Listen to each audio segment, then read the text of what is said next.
subir ejercicios de este tema ¿Cómo? y digo, podría subir más ejercicios de este tema para Sí, poder yo les puedo practicar. poner más ejercicios.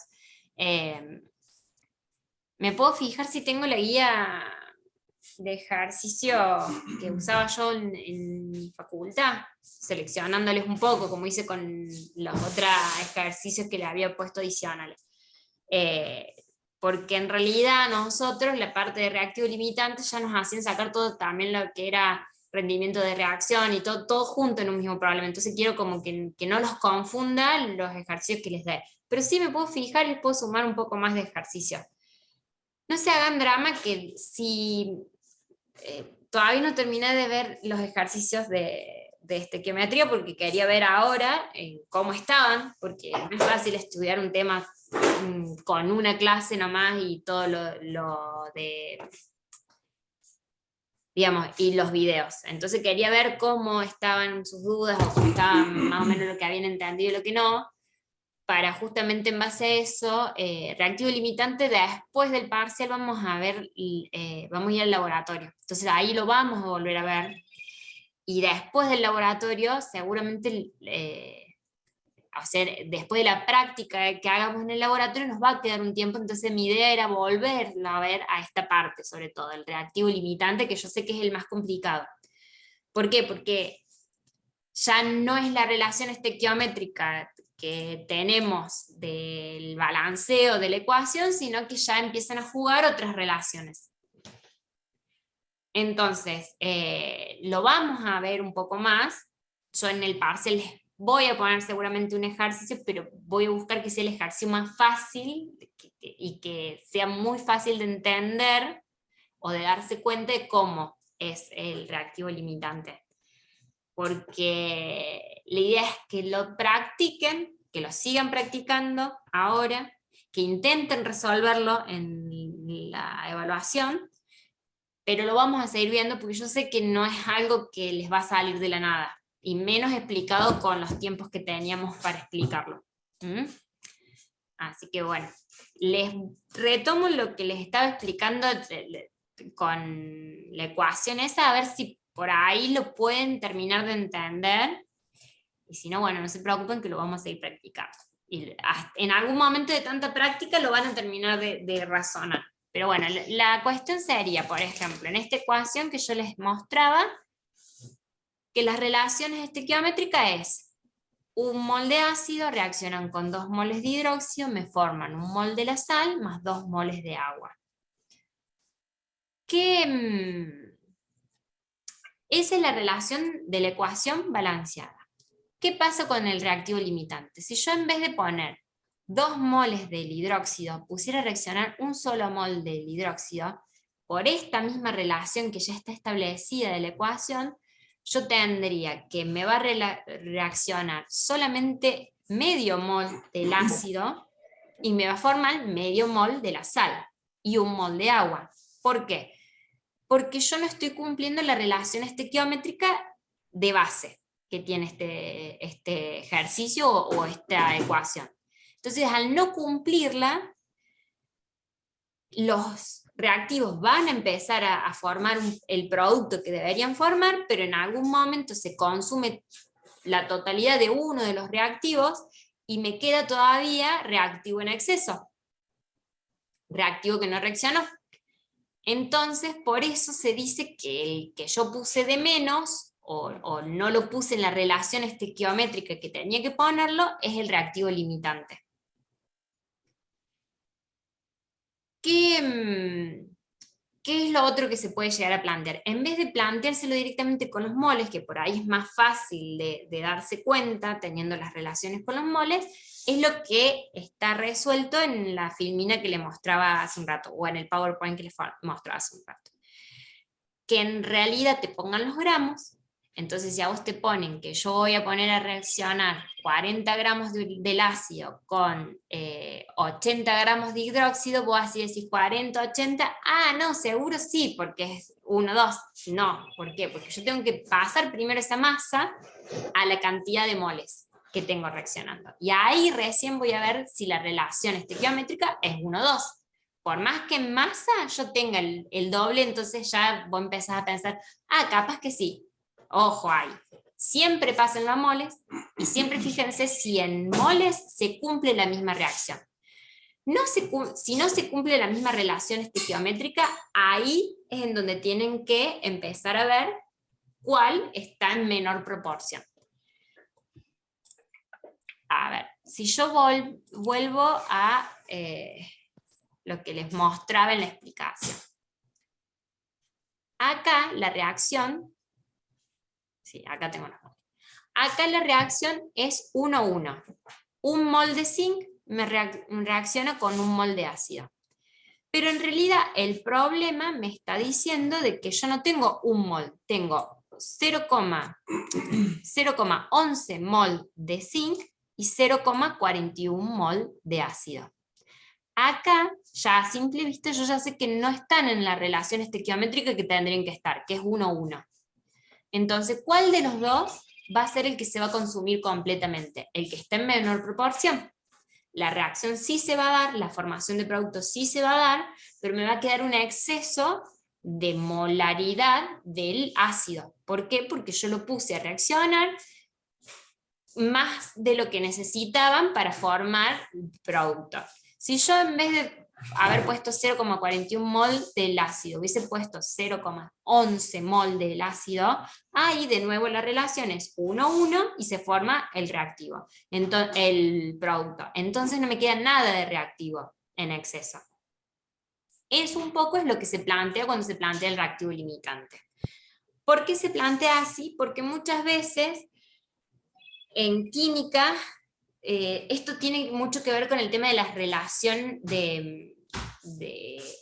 ay, no me va a salir. O sea, es justo lo que no les lo que no les estaría evaluando ahora, que es el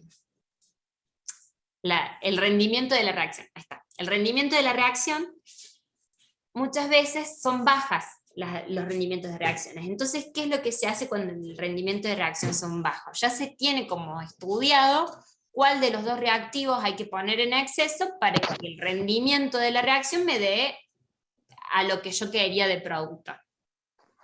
Entonces, por eso se toma el reactivo limitante.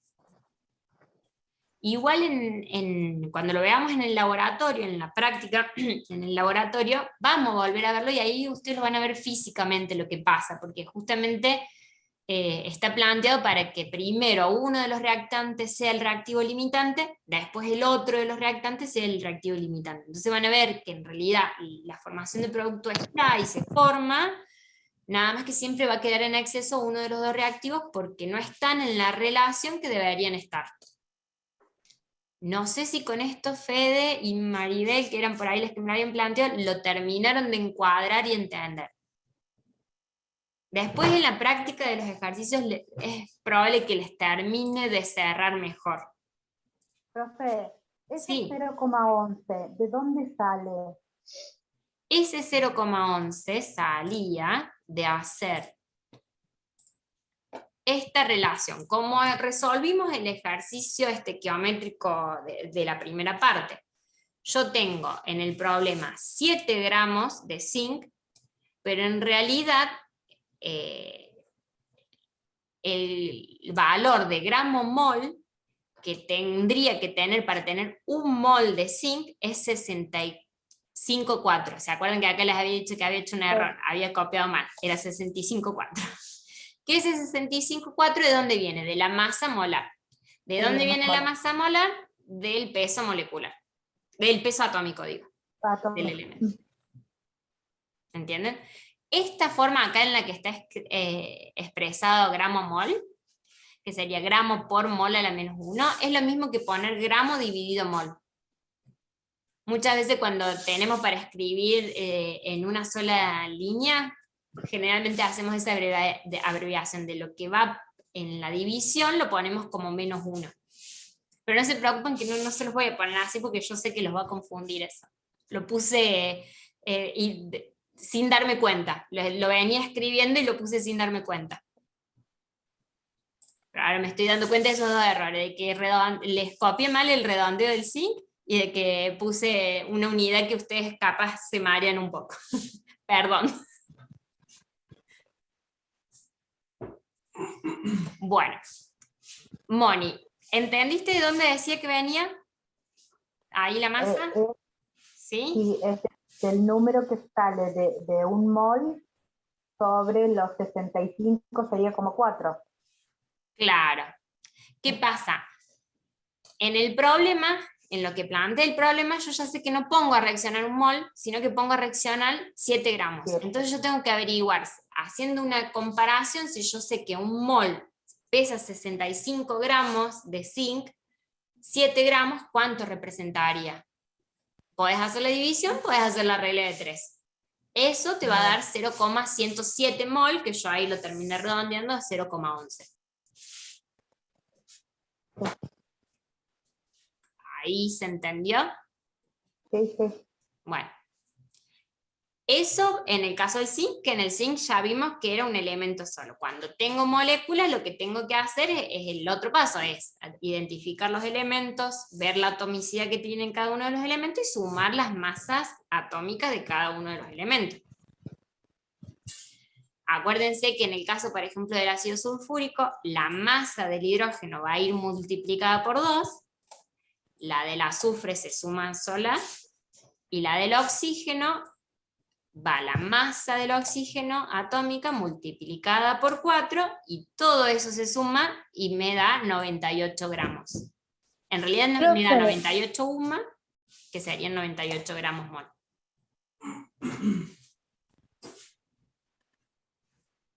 Profe, ¿cómo se calculaba los gramos o la cantidad sobrante del reactivo en exceso? Lo que sobra, ¿qué es lo que se tienen que fijar? La relación estequiométrica en esta reacción es 1:1.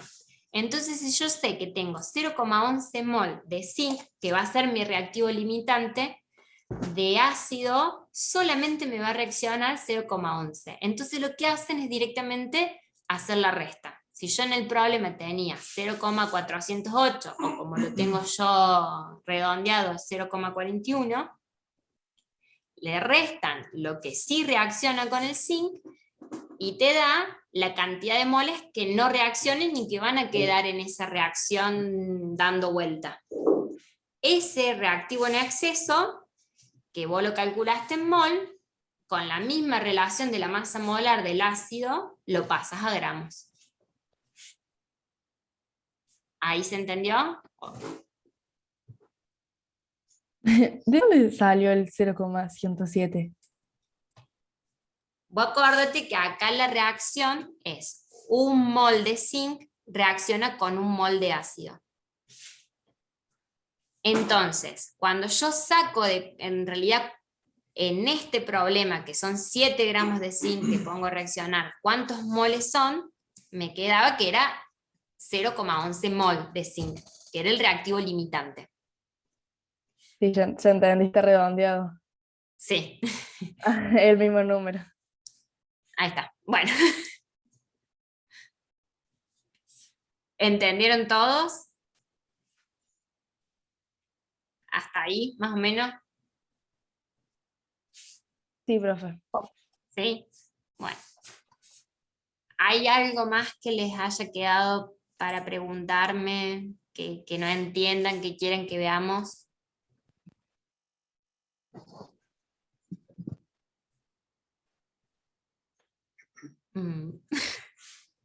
Bueno, cualquier cosa, escríbanme al mail. Si yo veo que hay algún tipo de duda que sea importante volverla a ver entre todos, por si las moscas, la voy a subir al foro. O sea, no la duda ni quién me la escribió, sino por ahí la explicación de lo que me están preguntando. Así veo de que más o menos a todos les llegue la información. Yo soy igual que ustedes, seguramente por WhatsApp se pasan información, pero digo, por si en algún momento alguna duda que para alguien sea sonsa, pregúntela, porque cuando mucho lo que yo le explico a uno le sirve a varios. Sí, Bueno, a profe. ver, Sofi pregunta, Sí, decime con la hoja de ruta qué duda tenías. ¿Sí? ¿Está Sofía acá? Sí. Profe, en la hoja de ruta de la unidad 2, de la 3 y la 4, Sí. en una dice, donde está mol número Avogadro, Sí. dice significado cuantitativo de una ecuación química. ¿Qué sería eso? Bueno, esa es parte de la teoría que yo sinceramente prefiero que la recorten y que no la lean mucho. ¿Qué vendría a ser el significado cuantitativo? Es un poco todo lo que les vengo explicando, pero tiene una teoría que lo sustenta. Es así, digamos. Acá está. La ecuación química, que es lo que yo les mostraba en la clase y también en la filmina que les mostré hace un rato, tiene mucha información. ¿De dónde viene esa información? Tiene una teoría que sustente de dónde viene esa información del coeficiente estequiométrico, y entonces eso generalmente se lo suele poner como si fuera un temario aparte. Pero en realidad, comprendiendo lo que yo ya les expliqué ahora, de la ecuación y de qué información ustedes van a necesitar para hacer los problemas, con eso ya está, ¿no? No es que tienen que saber mucho más de... ¿Se acuerdan que yo en clase les expliqué que muchas veces se suele hasta denotar de cuándo es una precipitación, cuándo se desprende algún elemento y esas cosas? Todo eso es información cuantificable, digamos, de la reacción. Esa parte ustedes después no la van a utilizar, entonces está escrita en la hoja de ruta, pero no se dé mucha vuelta de rosca con eso. Por ahí van a ver de la unidad 3, lo más importante es lo que yo les voy a pasar en el PDF que les armé con la presentación de recién, que es lo mismo que expliqué en clase. Todo el resto está puesto porque obviamente cuando uno planifica la materia tiene que ponerlo, pero ustedes lo van a tocar como muy superficial el tema, entonces me parece innecesario hacerlos estudiar toda la teoría que sustenta esa parte. Así que lo más importante de estequiometría es que entiendan un poco todo lo que son los ejercicios. Si no entienden o les cuesta por ahí reactivo limitante, no se preocupen que lo vamos a seguir viendo. Incluso en el parcial, si se toma, va a ser un mínimo lo que se tome y muy fácil de entenderlo porque no los quiero complicar, porque yo sé que les va a terminar de cerrar mientras más ejercicios hagan y por ahí cuando lo vean en el laboratorio. Después, bueno, si quieren, les voy más o menos haciendo un resumen de por ahí, de las otras unidades, de qué por ahí sí o sí tendrían que saber. Tengo una duda en el tema de teoría atómica. O sea, yo Sí. sé que vos me dijiste que entraba solamente el último modelo. Ujú. Dentro del último modelo, ¿qué entraría? Todo lo que es teoría o sea, no les voy a hacer describir la teoría atómica. ¿Qué es lo que tienen que saber? Por ejemplo, el tema de cómo se llenan los orbitales.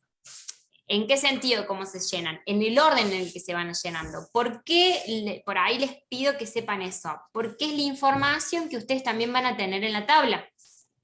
Si yo hablo de la configuración electrónica de algún compuesto, ustedes van a ir a buscar esa información a la tabla. Y tienen que entender que, por ejemplo, todo a partir de lo que es el periodo 2, las configuraciones electrónicas están escritas como todo lo que tienen, o sea, todos los orbitales ocupados que tienen, más allá de la configuración del gas inerte que tienen antes. Entonces, por ejemplo, todo lo que es el periodo 2, ustedes van a encontrar que tiene entre corchetes el helio, y después el 2sp, el 2p, sí, el 2s y el 2p.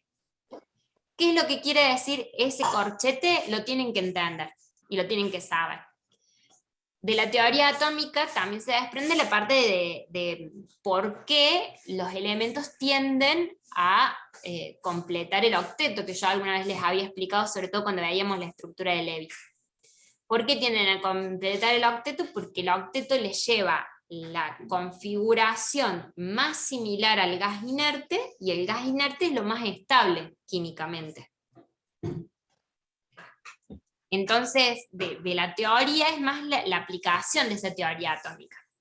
No tanto que me sepan describir, no sé, las densidades de los orbitales, no. Sí, por ejemplo, sépanse cuál es el número máximo que tiene un orbital S, un orbital P, un orbital D y un orbital F, que eso era un cuadrito, no sé si se acuerdan. Sí. Estaba como información. Bueno, eso, sépanlo, No hay mucho para... no de memoria, ¿Qué digo, más? entiéndanlo por ahí que el F se llenan con 16 Ahí quedando electrones, porque es lo que en realidad necesitamos. Escucharon a mi marido diciendo pobrecito los chicos, ¿no? Tengo un fan de química inorgánica en casa, la adora. No sabe qué hacer los sábados a la noche y se pone a verla. Bueno. A ver No qué yo... sería nuestro caso, profe. Sí, sí, no. No, sí, yo entiendo que química inorgánica, y más como la ven ustedes, que la ven súper comprimida y como con esta obligación de entenderla rápido, no es linda. Conecta la audio. Ahora, si la inorgánica es fea, no saben lo que es la orgánica. Porque No, igual yo creo que más que fea es aburrida, porque hace como 3 años que vemos, yo por lo menos veo lo mismo en la secundaria, en todos lados son los mismos temas. sí, orgánica es peor, Sofi. Y te lo dice una persona que la vio y la recursó para terminar de entenderla muy bien, porque se ve que el profesor consideraba que no estaba para probar de una.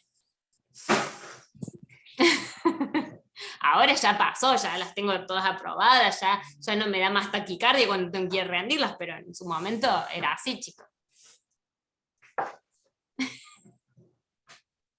O sea, era sentir la taquicardia cuando uno se va a dormir. Por eso yo no quiero que ustedes pasen por esa experiencia y no lo pensé nunca al parcial de esa forma. Así que bueno, transmítanle también la tranquilidad a sus compañeros. Yo sé que seguramente alguno va a ver los videos también. Van a poder tener sus apuntes, van a poder tener lo que estudiaron. Por ahí se me complica de tenerles también, dejarlos tener la compu y el celu, porque si llega a pasar a alguien, eso es como demasiado abusivo de cosas disponibles. Pero bueno, pero todo lo apunte, los cuadros que se hagan, ténganlos, llévenlos, total, es apoyo para ustedes para poder resolver lo que yo les voy a preguntar. No se hagan drama que si les pregunto teoría, no es la teoría en sí, o sea, no es lo puntual de que me digan cómo se define el número de Avogadro, por ejemplo, si es que me sepan relacionar qué información me da el número de Avogadro, por ejemplo. Y bueno, y cualquier cosa, yo estoy, síganme escribiéndome. Y yo voy a subir más ejercitación de estequiometría. No se preocupen que si ustedes ven que no están llegando a estudiar todo más los ejercicios, hagan los que están en el Moodle, me sale decirle, pero en la plataforma virtual. Estoy esperando, y todo lo que yo les sumé es extra, es para que ustedes, si por ahí entienden que necesitan reforzar porque no lo terminan de entender, se sienten a hacerlo. Si hay dudas de esos ejercicios extra que yo les voy a buscar, que mañana más tardar a la noche me siento y se los subo, escríbanme, que vemos de la forma en la que yo se los puedo explicar, o con videíto, o con audio, o con otra presentación de PowerPoint, no hay drama. Yo intento de explicarle todo lo que ustedes no estén entendiendo. Y Profe, no le igual tengan miedo al parcial. Ya estamos con miedo. Profe, Igual nos vas a hacer como un No come mal resumen. Pancho Villa, no sé. Espera, que no escucho bien. Decime. Igual nos vas a hacer así como una especie de resumen de lo que es importante de cada unidad. Sí, ¿Te fíjense, acordás que eso es lo- ponele, lo si que yo agarro la hoja de ruta, vamos a Ah. la hoja de ruta. De la unidad 1, ¿se acuerdan que habíamos hecho un cuadro sinóptico en clase? Ese cuadro, más o menos, es la información que ustedes tendrían que saber. No es totalmente necesario, a ver, ¿cómo explicarles? Todas las propiedades, no. Sí, por ejemplo, que tengan en claro el tema de los sistemas homogéneos, heterogéneos, las fases, cuándo es una fase, cuándo son dos fases. Esa parte de la teoría sí, porque son cosas que a ustedes también después les va a servir en el laboratorio. Después del modelo atómico, lo que les explicaba un poco recién, la parte de la tabla periódica, lo que a mí me interesa es que ustedes se sepan ubicar, en donde si yo los mando a la tabla periódica a buscar algún tipo de información, si yo por ejemplo les digo del carbono, les digo díganme en qué periodo está, o en qué grupo está, o cuál es su masa atómica, o cuál es su número atómico, ustedes entiendan qué es la información, o incluso la configuración electrónica que encuentren. ¿Cuál es? ¿En dónde buscarla? ¿Qué es lo que tienen que tener en cuenta? ¿Entienden? Eso sería lo más importante de la tabla periódica. ¿Cómo se hizo? ¿Cómo se llegó a ubicar la tabla periódica en lo que es el día de hoy? Sí, o sea, si lo quieren saber anecdóticamente, genial, pero yo no se los voy a tomar.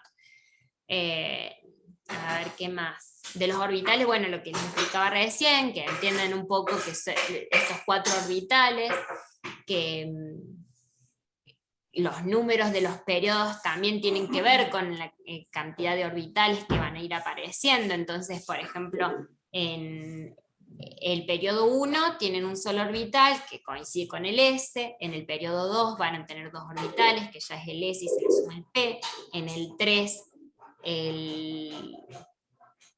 es el P y el D, y en el 4 el S, el P, el D y el F, y ya después en el 5, en el 6 y en el 7 no se suman cantidad de orbitales, pero sí tienen esos 4.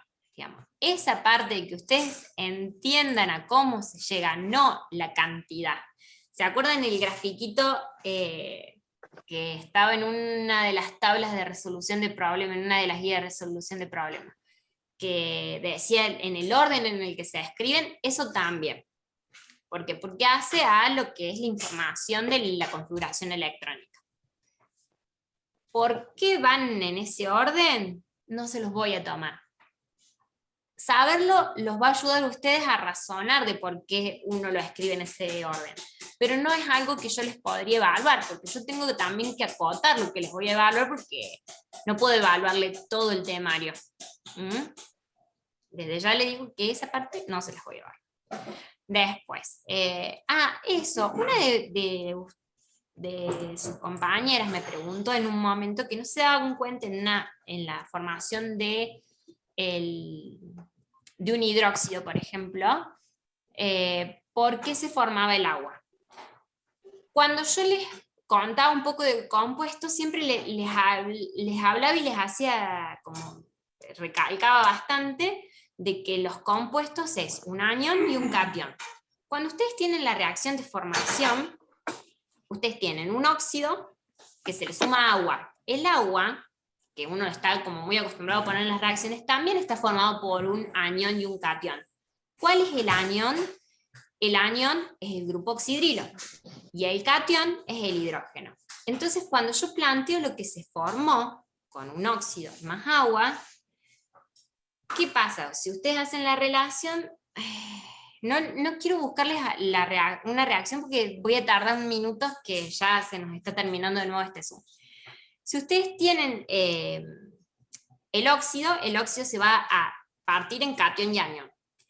¿Qué me va a quedar? El oxígeno por un lado, el metal por el otro. Si ustedes tienen el agua, también se va a partir el hidrógeno por un lado, el grupo oxidrilo por el otro. Se me va a juntar después el metal o el no metal con el metal con el oxidrilo, y ahí me queda el hidróxido formado.